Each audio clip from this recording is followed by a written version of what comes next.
اس امت کی رشد و ہدایت کے لیے اور معاشرے کی اصلاح کے لیے، معاشرتی بگاڑ کو دور کرنے کے لیے نازل فرمائی ہے۔ الحمدللہ ہم سے آگاہی حاصل کر چکے ہیں، پہلے بھی احباب آگاہی تھے۔ یہ وقتاً فوقتاً یاد دہانی یہ ضروری ہوتی ہے۔ گزشتہ خطبہ جمعہ میں جو 2 آیات مبارکات پڑھی گئی، آیت نمبر 11 اور 12، ان دونوں میں اللہ نے اہل ایمان کو خطاب فرمایا ہے، یا ایھا الذین آمنوا، یا ایھا الذین آمنوا۔ دونوں میں الگ الگ جو ہے وہ خطاب کیا ہے، اور دونوں آیات کے اندر تین برائیوں کی نشاندہی فرمائی ہے جو ہم نے پڑھی تھی الحمدللہ گزشتہ خطبے میں۔ پہلی جو بیماری تھی، پہلی جو برائی تھی، وہ فرمایا کہ کسی کا مذاق نہ اڑاؤ، مرد مردوں کا مذاق نہ اڑائیں، عورتیں عورتوں کا مذاق نہ اڑائیں، کسی کے ساتھ ٹھٹھا تمسخر اس انداز کو نہ اپنایا جائے کہ جس سے دوسرا سرخی محسوس کرے، ذلت محسوس کرے، دوسرے کی رسوائی ہو۔ اس طرح کا کوئی انداز کسی کے ساتھ نہ اپنایا جائے، نہ مرد مردوں کا مذاق اڑائیں نہ عورتوں کا، اور نہ عورتیں عورتوں کا مذاق اڑائیں نہ مردوں کا۔ مرد اور عورت کا اختلاط تو ویسے ہی اسلامی معاشرے میں جائز نہیں، اس لیے الگ الگ جو ہے وہ ممانعت فرمائی گئی ہے کہ اس طرح کا انداز نہ اپناؤ، کسی کو حقیر نہ جانو، کیونکہ مذاق تب ہی اڑایا جاتا ہے جب دوسرے کو حقیر سمجھا جائے۔ تو دوسرے کو حقیر سمجھنے سے اللہ کریم نے بڑی شدت کے ساتھ منع فرمایا ہے۔ اس کا تذکرہ آگے چل کے ہماری آج کی جو آیت ہے اس میں بھی آئے گا انشاءاللہ۔ پھر فرمایا کہ دوسری برائی، عیب نہ لگاؤ، کسی کو تانا نہ دو، آپس میں ایک دوسرے کو تانا نہ دیا کرو، کسی کے جسمانی عیب کے باعث یا کسی کے پرانے کسی گناہ کے سبب جس سے وہ توبہ کر چکا ہو اس کو آر نہ دلاؤ۔ کوئی بندہ بیچارہ جسمانی طور پہ معذور ہے، ہاتھ ٹھیک نہیں ہے، پاؤں ٹھیک نہیں ہے، ٹانگوں سے معذور ہے یا کوئی اور معذوری ہے، تو اس کو اس انداز میں پکارنا، اس انداز میں اس کے اس عیب کی نشاندہی کر کے اس کو رسوا کرنے کی کوشش کرنا یا حقیر جاننا، اور میں اس سے بچو۔ ہو سکتا ہے آج اگر کوئی کسی کا مذاق اڑائے اس انداز میں، اس پہ عیب لگائے، تو کل اس کے اندر بھی وہ جسمانی نقص پیدا ہو جائے، کیا کر لے گا؟ کوئی بھی جو ہے وہ اگر اللہ چاہے تو اپنے آپ کو اس سے بچا نہیں سکتا۔ اس لیے عیب اور پرانا جو گناہ ہے، مثال کوئی بندہ پہلے گناہ کیا کرتا تھا پھر وہ توبہ کر چکا ہے، تو اب دوسرا جو ہے ایسے ہی اپنے دلی تسکین کے لیے اس کے ساتھ کوئی دشمنی ہے یا اس کے بارے میں کوئی دل میں بغض ہے، ایسے ہی اس کو شرابی اور زانی اور کافر اور فلاں اور فلاں اس طرح کی باتیں کرنے سے اللہ نے منع فرمایا۔ اور تیسری بات فرمایا کہ برے القابات جو ہیں ان سے نہ پکارو، برے برے نام نہ ڈالا کرو، اچھے ناموں سے دوسرے کو بلایا کرو۔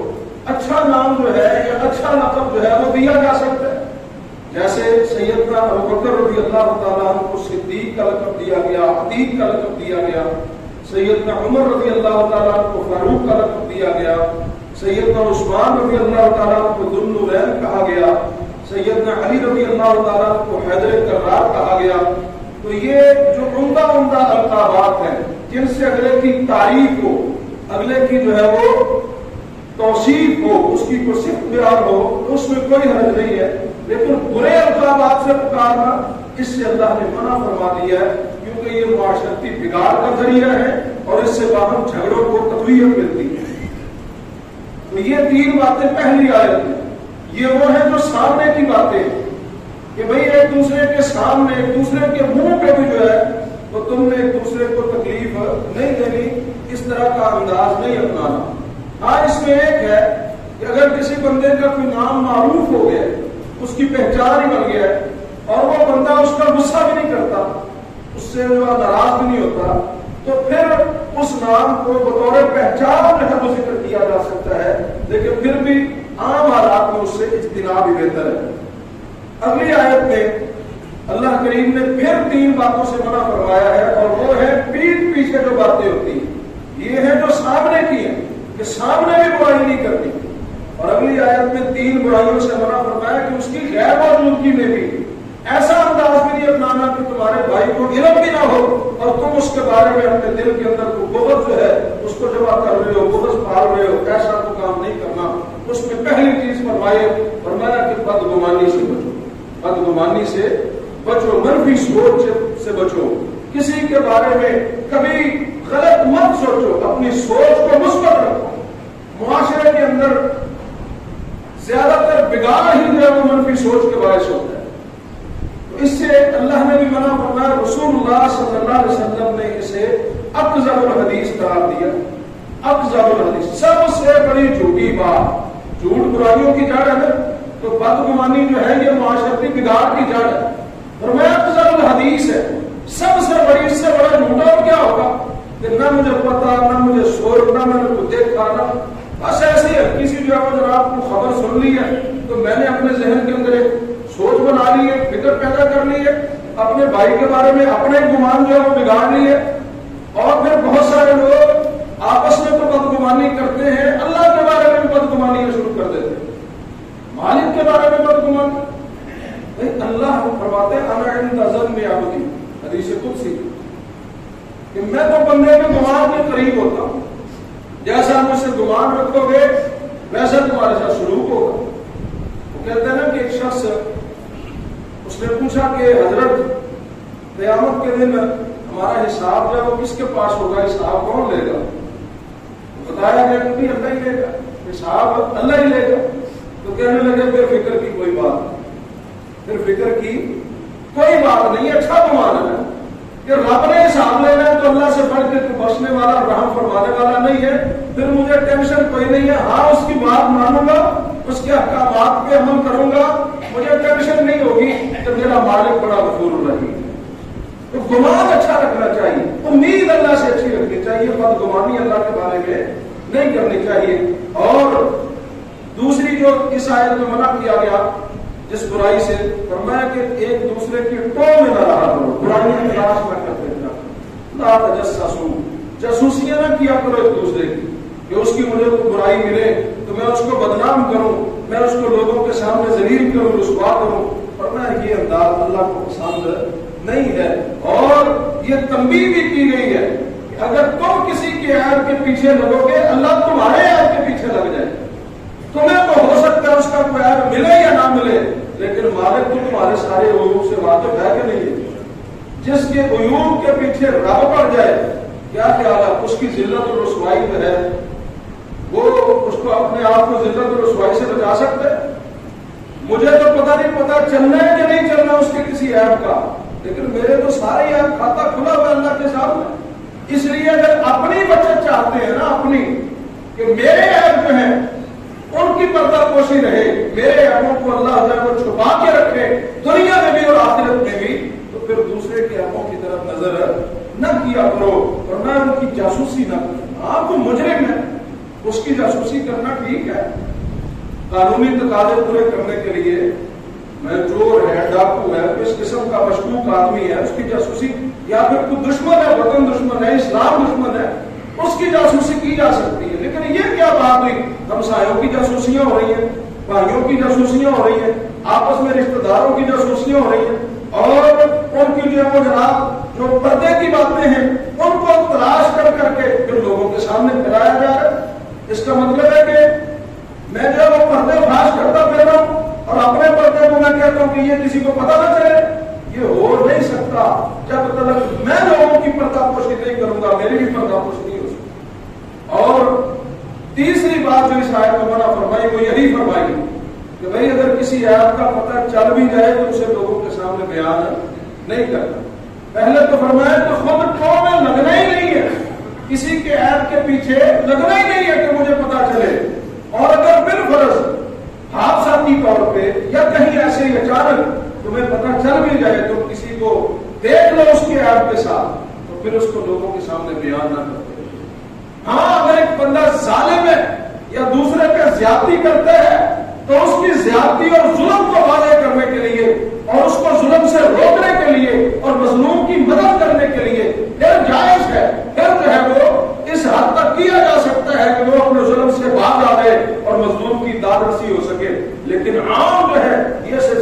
کسی کی میں نے برائی دیکھی ہے، اب اس کو بدنام کرنے کے لیے، اس کو ذلیل کرنے کے لیے، رسوا کرنے کے لیے میں اس کی غیبت کرتا پھروں، اس کی برائیاں بیان کرتا پھروں، اللہ نے اس سے منع کیا۔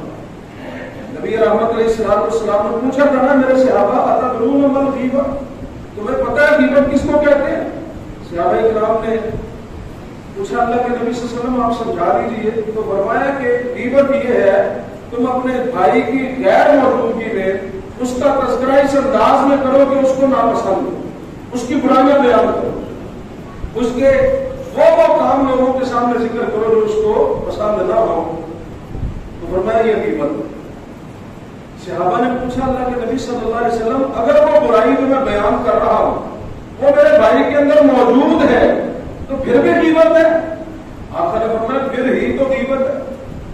صحابہ نے پوچھا پھر بھی غیبت ہے؟ آقا نے فرمایا پھر ہی تو غیبت ہے، وہ اس کے اندر برائی ہو پھر تم لوگوں کے سامنے بیان کرو، اس لیے تو غیبت کہتے ہیں۔ اگر وہ برائی اس میں موجود نہ ہو اور تم لوگوں کے سامنے بیان کرتے رہو تو فرمایا وہ تو اس سے بھی بڑا جرم ہے، وہ بہتان ہے، وہ بہتان ہے۔ ہمارے ہاں تو آج کل بہتان سے بھی بات نہیں آتی۔ سچی بات ہے کہ کئی ایسی باتیں ہوتی ہیں جن کی ہمیں صرف الف کا پتہ چلتا ہے، باقی یہ تک کہانی ہم خود بنا لیتے ہیں۔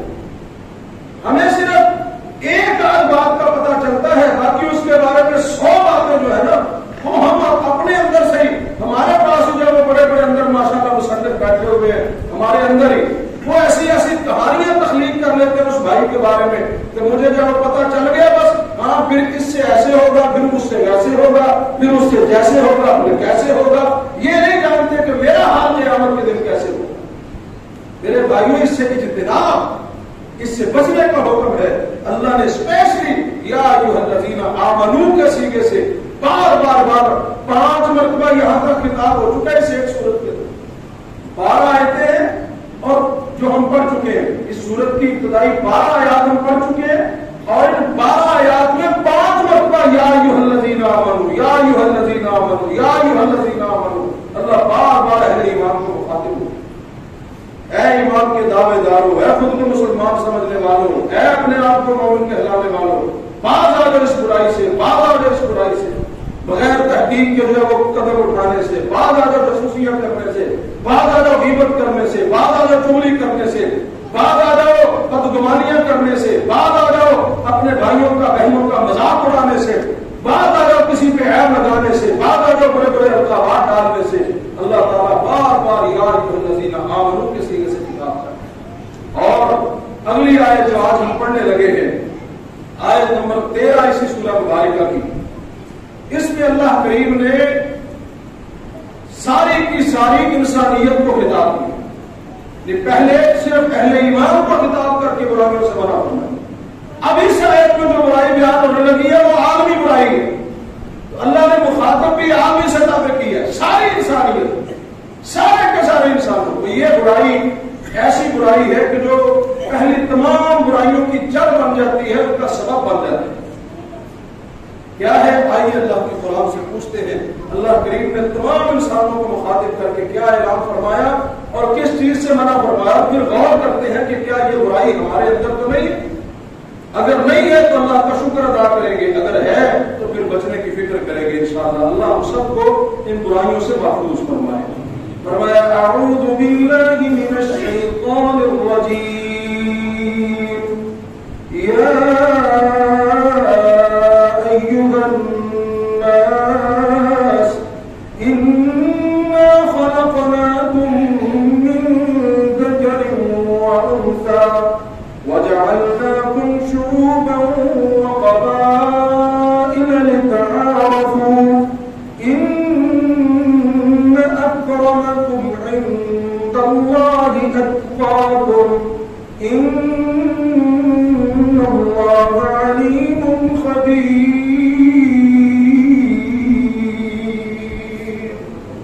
فرمایا اے لوگو، یا ایھا الناس، اے پوری کی پوری انسانیت، اے تمام لوگوں، انا خلقناکم من ذکر وانثی، ہم نے تمہیں ایک ہی مرد اور ایک ہی عورت سے پیدا کیا ہے۔ تمہارے ماں باپ باپ ایک ہی ہے، بابا جی آدم علیہ السلام اور اماں حوا علیہ السلام. ہم نے تمہیں پیدا کیا من ذکر، ایک مذکر سے، و انثی، اور ایک مؤنث سے، ایک ماں سے اور ایک باپ سے. وجعلناکم شعوبا وقبائل، اور تمہارے یہ جو کنبے قبیلے بنا دیے، یہ جو خاندان بنا دیے، یہ تمہاری جو برادریاں بنائی ہیں، یہ حسب نسب پہ فخر کرنے کے لیے نہیں بنائی، تکبر کرنے کے لیے نہیں بنائی، خود کو برتر اور بہتر سمجھنے کے لیے نہیں بنائی، خود کو اعلیٰ اور بالا دوسرے کو کمزور سمجھنے کے لیے نہیں بنائی، بلکہ یہ برادریاں قبیلے بنانے کا مقصد کیا ہے؟ فرمایا لتعارفوا، صرف اور صرف اس لیے کہ تمہیں باہم پہچان میں آسانی ہو، باہم ایک دوسرے کا تعارف آسانی سے ہو جائے، ایک دوسرے کی پہچان، ایک دوسرے کی جناب والا کوئی نہ کوئی تعارف علامت ہو جائے. یہ برادریاں، کنبے، قبیلے، ان میں تقسیم کرنے کا مقصد صرف یہ ہے، برتری اور فخر مقصد نہیں ہے. ان اکرمکم عند اللہ اتقاکم، اور بھائی فضیلت کی بنیاد حسب نسب نہیں ہے، فضیلت کی بنیاد رنگ نسل نہیں ہے، فضیلت کی بنیاد قد یا صحت نہیں ہے، فضیلت کی بنیاد برادری قبیلہ نہیں ہے، فضیلت کی بنیاد دنیا کا کوئی معاملہ ایسا نہیں ہے. فضیلت کی بنیاد کیا ہے؟ فرمایا ان اکرمکم عند اللہ اتقاکم، اللہ کے ہاں فضیلت والا وہ ہے، اکرم وہ ہے، سب سے زیادہ عزت والا وہ ہے، اتقاکم جو سب سے زیادہ تقوی والا ہے. جتنی کسی کے اندر پرہیزگاری ہے، تقوی ہے، جتنا کو اللہ کی فرمان برداری میں ترقی کرتا ہے، اتنی اس کی عزت میں ترقی ہوتی ہے. جتنا کو رسول اللہ صلی اللہ علیہ وسلم کی سنت پہ عمل میں آگے نکلتا ہے، اتنی اللہ اس کی عظمت میں اضافہ فرما دیتے ہیں. اللہ کے ہاں فضیلت کا معیار صرف اور صرف تقوی ہے. اور فرمایا ان اللہ علیم خبیر،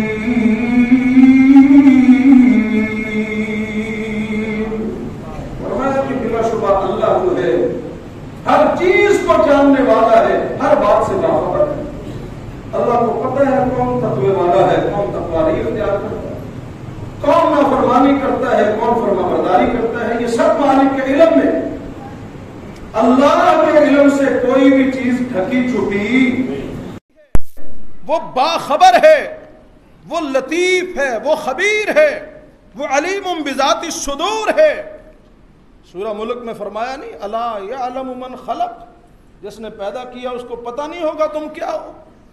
جو بنانے والا ہے وہ اس چیز کی ساری باریکیوں کو جانتا ہے. رب نے اس پروڈکٹ کو بنایا ہے تو رب جانتا بھی ہے کہ اس میں کون سا مٹیریل لگا ہوا ہے، کہاں کیسا مٹیریل استعمال ہوا ہے، اس کے کہاں کمزوری ہے اور کہاں اس میں جو ہے وہ جناب اللہ نے قوت رکھی ہوئی ہے، کہاں اس میں خوبی ہے. یہ سارے کے سارے معاملات میرے مالک کے سامنے. اس لیے فرمایا کہ حسب نسب پہ فخر کرنا، یا ملک قوم پہ فخر کرنا، یا اپنے جو ہے جناب اپنے معاملات پہ فخر کرنا، اپنی برادری پہ فخر کرنا، اپنے کنبے قبیلے پہ فخر کرنا، اپنے رنگ اور نسل پہ فخر کرنا، بڑا قد آور ہونے پہ فخر کرنا، بڑا خوبصورت ہونے پہ فخر کرنا. فرمایا یہ تو جاہلیت کی باتیں ہیں. نبی رحمت علیہ السلام کے فرمان کے مطابق فرمایا نا، میری امت کے اندر بھی جاہلیت کی باتوں میں سے کچھ باتیں ہیں، جن میں سے ایک یہ ہے کہ یہ حسب نسب پہ فخر کریں گے، یہ اپنی برادری کنبے قبیلے پہ ان میں بعض لوگ فخر کریں گے. فرمایا یہ تو جاہلیت والے امور ہیں. کیوں بھلا جاہلیت کے امور کہا ہے؟ اس لیے کہ یہ انسان کے بس کی بات ہی نہیں. کیوں جی؟ یہ ہماری قدرت میں ہے کہ میں جو ہے وہ وہاں جناب اللہ تعالیٰ کے ساتھ جھگڑا کر لوں کہ میں نے فلاں برادری میں پیدا ہونا ہے. کوئی ایسے ہو سکتا ہے؟ یہ سارے اختیار رب کے پاس ہے، اللہ کے پاس ہے. کسی کو کالا بنا دے، کسی کو گورا بنا دے. کوئی بھی اللہ کے سامنے، ہم میں سے جو گورے ہیں وہ رب کے سامنے کھڑے ہو کے کوئی جناب وہاں درخواست دے کے گورے نہیں بنے. اللہ نے اپنی مرضی سے جس کو چاہا گورا بنا دیا، جس کو چاہا کالا بنا دیا. اگر کوئی قد آور ہے تو وہ بھی جناب وہاں کہیں جا کے خود اپنی مرضی سے قد آور نہیں بنا. اللہ کی مرضی ہے، جس کو چاہا بڑا قد دے دیا، جس کو چاہا چھوٹا دے دیا. اگر کوئی مضبوط جسم کا مالک ہے تو وہ بھی کوئی درخواست دے کے نہیں بنا. اگر کوئی جناب کوئی بڑی برادری میں ہے یا کوئی چھوٹی برادری میں ہے، اصل بات تو یہ ہے کہ برادریاں ساری برابر ہیں. یہ تو ہمارے یہاں وہ بڑی ہے، یہ چھوٹی ہے، یہ ویسے ہے. اپنے معاشرتی اعتبار سے بات کر رہا ہوں. کوئی جس برادری میں بھی ہے، کوئی بھی اللہ کے سامنے درخواست دے کے اس برادری میں نہیں آیا. ورنہ ہو سکتا ہے اگر کوئی ایسی کوئی آپشن دیا جاتا تو جو نبی رحمت علیہ السلام سے محبت کرنے والے ہیں سارے کہتے کہ ہم نے ہاشمی گھرانے میں پیدا ہونا ہے، ہم نے جو ہے وہ نبی رحمت علیہ السلام کے خاندان میں ہی پیدا ہونا ہے. ہو سکتا ہے سارے درخواست دے دیتے. وہاں کس کو کیا پتا تھا کہ دنیا میں جا کے کون سی برادری کو عروج ملنا ہے اور کون سی برادری تنزل کی طرف جانی ہے. تو یہ ساری باتیں یہ اللہ کے اختیار میں ہیں. اسی لیے مالک نے فرمایا نا، یا ایھا الانسان ما غرک بربک الکریم الذی خلقک فسواک فعدلک فی ای صورت ما شاء رکبک. فرمایا اے انسان، تو اپنے مالک کے بارے میں کیوں دھوکے میں پڑ گیا؟ کس چیز نے تجھے دھوکے میں ڈال دیا ہے؟ تیرا مالک ہی تو ہے جس نے تجھے پیدا کیا، تجھے بنایا، سنوارا، تیرے ایک ایک جوڑ کو جوڑا، تیرے انگ انگ کو درست فرمایا، اور پھر فرمایا جس شکل میں چاہا، جس صورت میں چاہا، جس انداز میں چاہا مالک نے تجھے پیدا فرما دیا ہے. یہ تو اللہ کے اختیار کی باتیں ہیں. اس لیے ان باتوں پہ فخر کرنا کہ میں بڑی چیز ہوں، میرے بھائیوں دنیا کے اندر سب سے پہلا جو گناہ ہوا ہے نا وہ اسی جہالت پہ ہوا ہے. انسان کی تخلیق کے بعد سب سے پہلا جو گناہ ہوا ہے وہ یہی جہالت تھی کہ اس نے کہا میں بہتر ہوں، میں برتر ہوں. جب اللہ نے حکم دیا تھا سجدے کا آدم علیہ السلام کو تخلیق کر کے، تو کس نے انکار کیا تھا سجدے تھے؟ شیطان نے. تو اللہ نے پوچھا بھائی کس چیز نے تجھے منع کیا ہے، کیوں نہیں سجدہ کرتا تو؟ تو اس نے کیا کہا؟ انا خیر منہ، انا آ گئی، انا خیر منہ خلقتنی من نار وخلقتہ من طین. اس نے کہا اللہ میں اس سے بہتر ہوں، مجھے تو نے آگ سے بنایا ہے، اسے مٹی سے بنایا ہے، میں بہتر ہوں، میں برتر ہوں. میں آ گئی، انا آ گئی، تکبر آ گیا، اور تکبر میرے مالک کو پسند، انا میرے مالک کو پسند نہیں ہے، فخر میرے مالک کو پسند نہیں ہے. کبر جو ہے اللہ فرماتے ہیں الکبر ردائی، حدیث قدسی فرمایا تکبر تو میری چادر ہے، اور جو اللہ کی چادر کو ہاتھ ڈالے ذلت سے بچ سکتا وہ رسوائی سے بچ نہیں سکتا. اس نے کہا انا میں بہتر ہوں. اللہ نے فرمایا جا قیامت تک کے لیے تجھ سے بڑا ذلیل کوئی نہیں ہوگا. انا سے بچیے، تکبر سے بچیے، فخر سے بچیے، غرور سے بھئی غرور کس بات کا ہے؟ ہمیں کس بات میں تکبر کرتے ہیں؟ اللہ نے قرآن میں اعلان کیا ہے نا، پوچھا ہے کس بات پہ تکبر کرتے ہو بھائی؟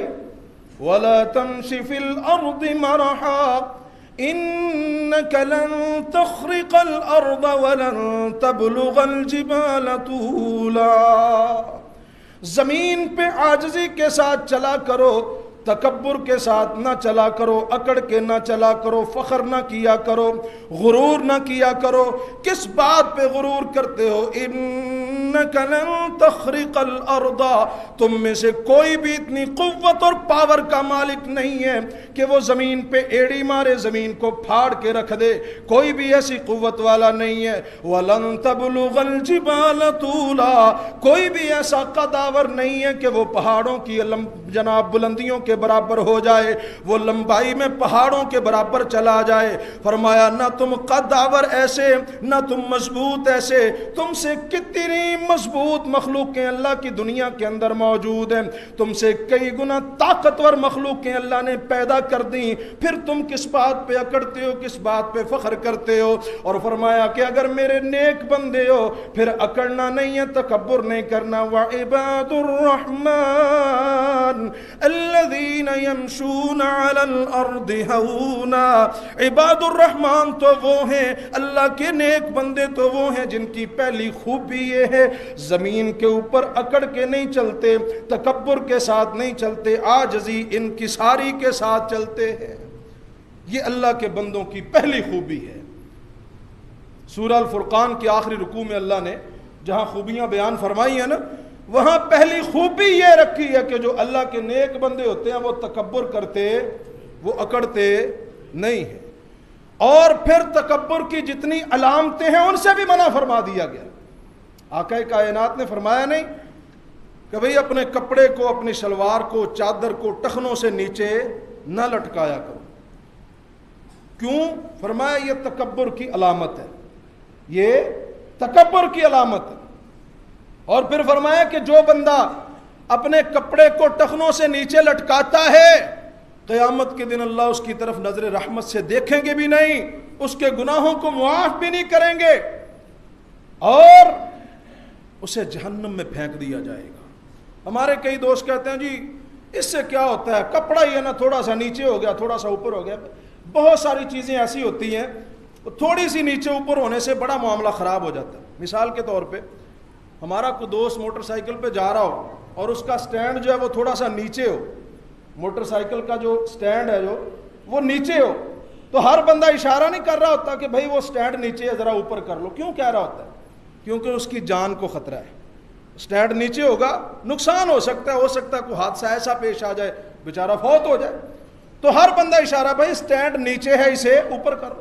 کیا حرج ہے، سٹینڈ ہی ہے نا، تھوڑا سا نیچے ہے تو کیا ہو گیا۔